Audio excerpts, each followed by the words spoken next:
Pertumbuhan ekonomi Indonesia pada kuartal kedua 2021 melesat lebih dari 7%. Capaian ini sukses menempatkan Indonesia keluar dari kondisi resesi akibat pandemi COVID-19. Meskipun pertumbuhan di kuartal kedua ini melebihi ekspektasi pasar, namun hal ini belum sepenuhnya dirasakan masyarakat secara real. Lalu bagaimana rencana pembangunan selanjutnya di tengah kondisi pandemi yang menempatkan perekonomian dalam kondisi tidak pasti? Malam ini melalui sambungan Zoom sudah tersambung bersama saya Menteri PPN, Kepala Bappenas Suharso Monoarfa. Selamat malam, Assalamualaikum Pak Menteri. Waalaikumsalam warahmatullahi wabarakatuh. Apa kabar Pak? Alhamdulillah, sehat. Alhamdulillah sehat ya. Alhamdulillah sehat-sehat selalu dan ada kabar baik juga yang kemudian menambah imun begitu Pak ya, karena di kuartal kedua ini ternyata pertumbuhan ekonomi melesat lebih dari 7%. Ini sesuai dengan ekspektasi Bappenas tidak Pak? Ya, menarik sebenarnya Bappenas sudah pada waktu minggu kedua bulan Juli tahun ini, kita sudah menghitung kira-kira sekitar 7,2%. Tapi kemudian pada waktu awal Agustus kami hitungnya itu ternyata turun lagi di bawah 7. Tapi kemudian laporan dari BPS kita mencapai 7,07%. Jadi ya sebenarnya cara menghitungnya itu tidak terlalu jauh. Nah, yang paling penting adalah mengapa ini bisa terjadi. Tentu tidak boleh kita lupa bahwa pada Q2 tahun lalu kita dirembuk cukup dalam, sekitar 5,32% kontraksi. Dan ini kan tentu membawa dari sebenarnya itu low base effect kepada pertumbuhan Q2 tahun ini. Jadi year on year-nya itu menjadi naik sekitar 7,07%. Apapun kita harus mensyukuri ini. Untuk itu satu indikasi bahwa kita telah mampu mengkontain, melakukan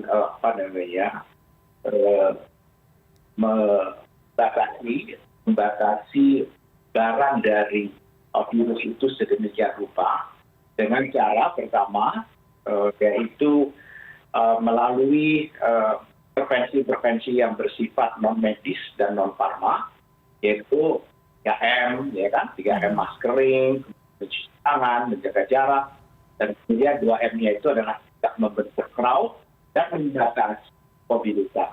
Jadi akhirnya menjadi 5M.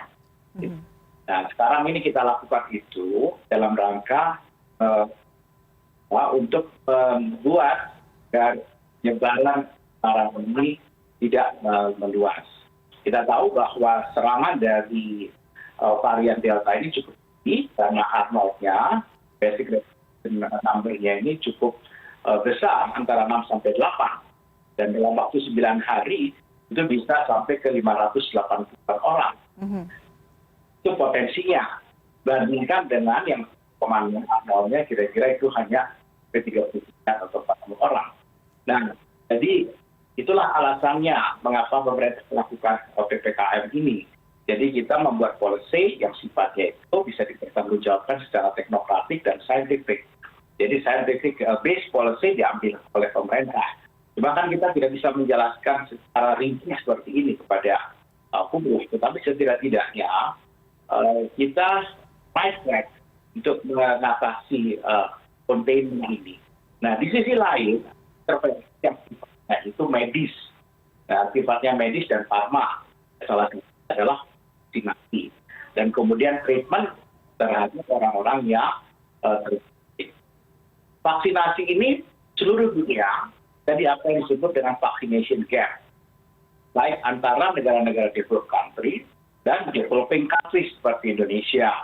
Negara-negara developed country itu mereka ada perusahaan farma yang memproduksi vaksin.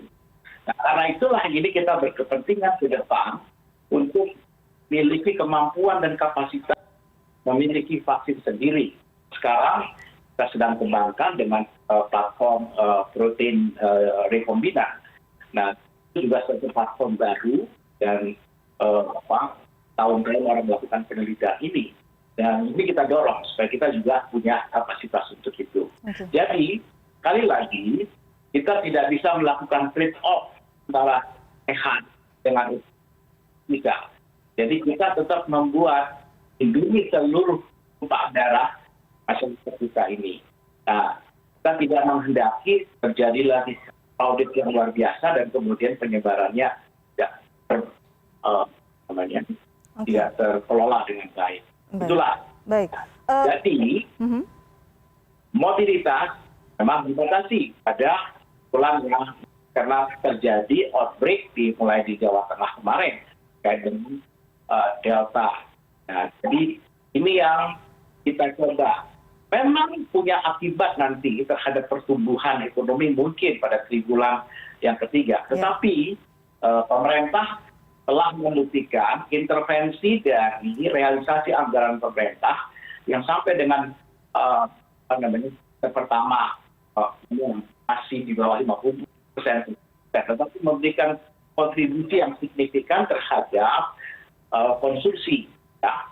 Kemudian juga kita mendorong mudah-mudahan nanti kecepatan ini pada Q3 dan Q4 kita masih bersisa sekitar 60% dari APBN bisa mendorong ini, termasuk percepatan realisasi pembangunan infrastruktur yang memang sudah diprogramkan dan ini menciptakan lapangan kerja yang luas.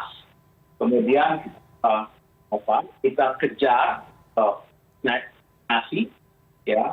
Kita berharap pada akhir tahun ini semua targeting herd immunity itu bisa dicapai. Baik. Karena kita sudah mendapatkan konfirmasi sekitar 440 juta dari kita progres secara bertahap. Memang pada bulan-bulan ke depan ini kita akan vaksin ini. Memang vaksinator jadi persoalan dan itu sedang diupayakan sedemikian rupa nanti akan terbuka. Lalu kita juga berharap daerah segera bisa membelanjakan untuk menjaga momentum yang ada. Ya, dan kerjasama antara fiskal, otoritas fiskal dan moneter termasuk dalam dan sharing, di mana ada relaksasi ya bagi para perusahaan-perusahaan ini sehingga tidak terjadi goncangan di sisi supply. Okay. Supply shock itu nggak terjadi, demikian juga di production dan akibatnya production line masih ekspor kita meningkat. Yang kita harapkan adalah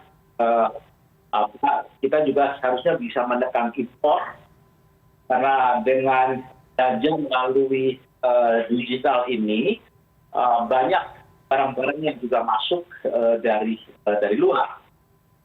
Dan kita lihat juga pada saat yang sama hampir semua negara-negara mengalami tingkat pertumbuhan yang baik, tetangga kita, Singapura, dan melesat baik karena tadi itu low base effect itu. Baik. Nah ini tentu membangun satu lingkungan yang memungkinkan kita untuk mempertahankan momentum ini.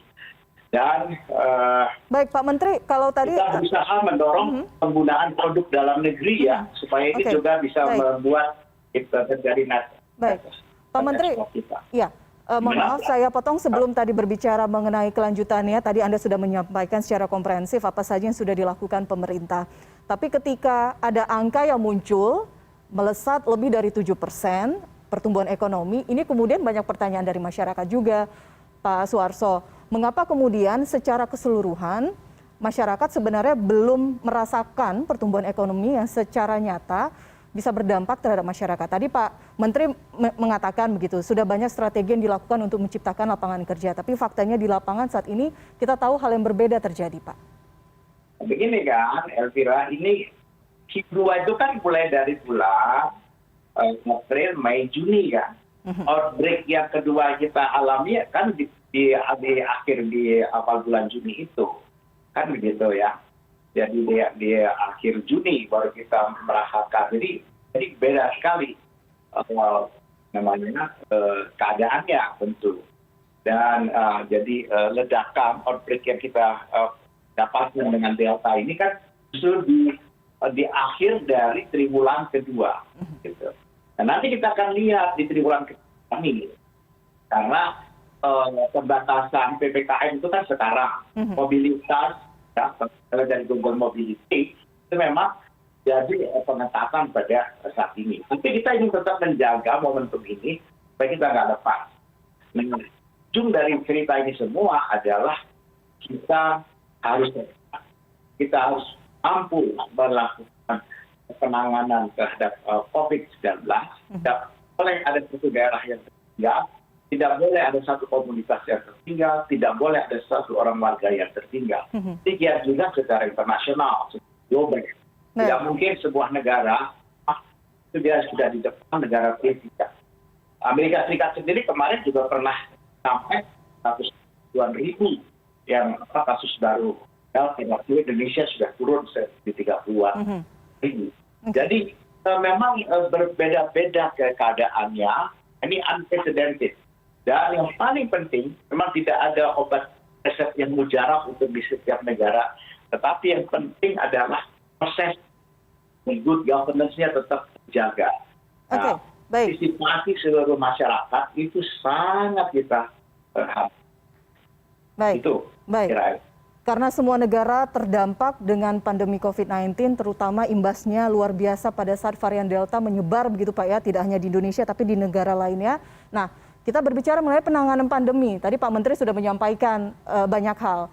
Tapi kita melihat bagaimana kemudian masalah data itu menjadi penting untuk penanganan pandemi. Bagaimana Pak Anda melihat data-data, angka-angka yang muncul dalam penanganan pandemi? Contoh kasus misalnya pada saat distribusi bantuan sosial kepada masyarakat. Bagaimana mensinkronkan data-data ini? Ya, memang data itu kan harusnya ada updating. Kita sudah minimalkan ya, supaya yang tidak patut tidak masuk, ya, yang patut harus masuk terhitung, gitu kan. Jadi exclusion error itu kita kurangi. Jadi supaya tepat. Memang data-data ini sifatnya kan bergerak gitu, kan. Jadi data yang bergerak. Ini caranya adalah tentu dengan digitalisasi dan kemudian harus real time. Makanya misalnya untuk kasus COVID saja kita kan ada coba melindungi diri itu ya, melindungi. Nah itu yang dibuat oleh Kementerian Info. Nah itu tidak semua masyarakat tahu menggunakannya. Nah itu penting untuk kita semua juga yang bisa melihat di mana terjadi penularan dan memudahkan kita untuk melakukan tracing dan akhirnya kita memudahkan untuk melakukan treatment dan memudahkan kita juga untuk memberikan bantuan-bantuan sosial supaya terjaga daya belinya. Itu, Pak.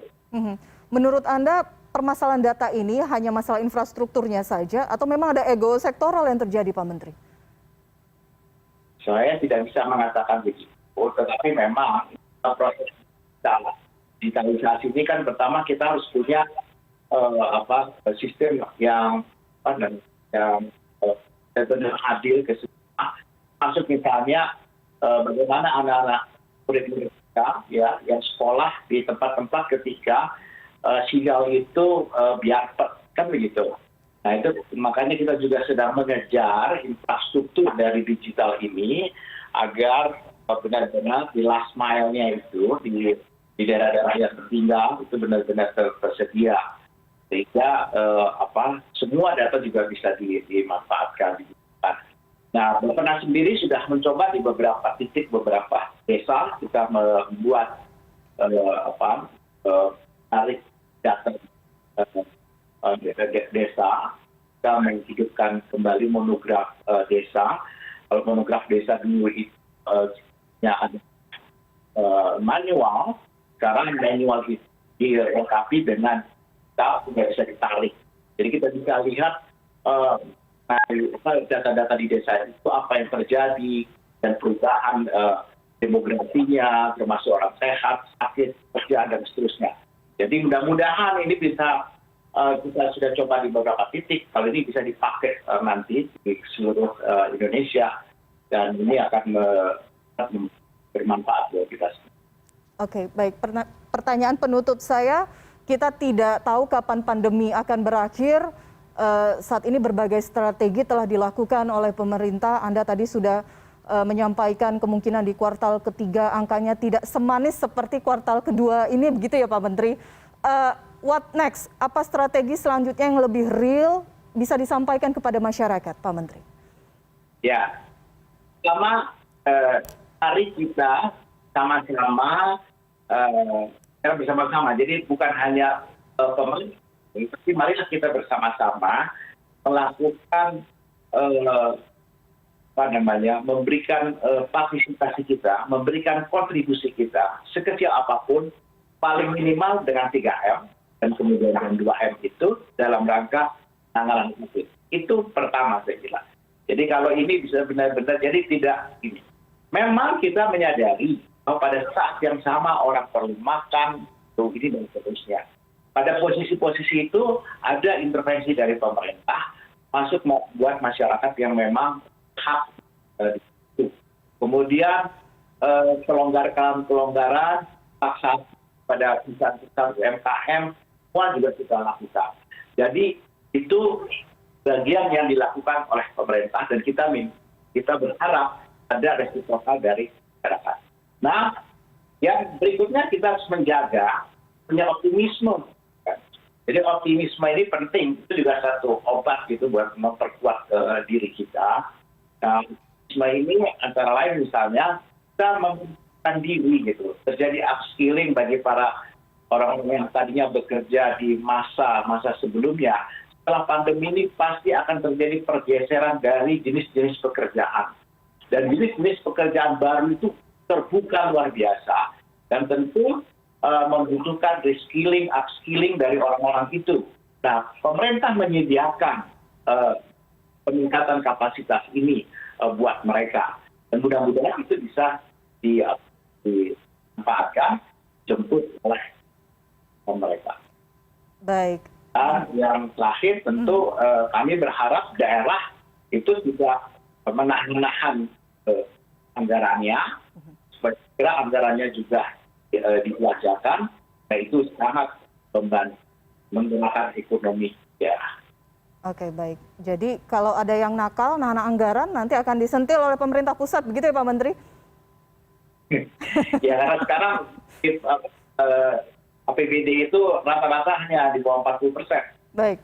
Ya, oke, baik. Bencana. Baik, Kepala Bappenas Pak Suarso, terima kasih sudah berbincang bersama kami malam hari ini di CNN Indonesia Newscast. Selamat malam Pak, sehat-sehat selalu. Selamat.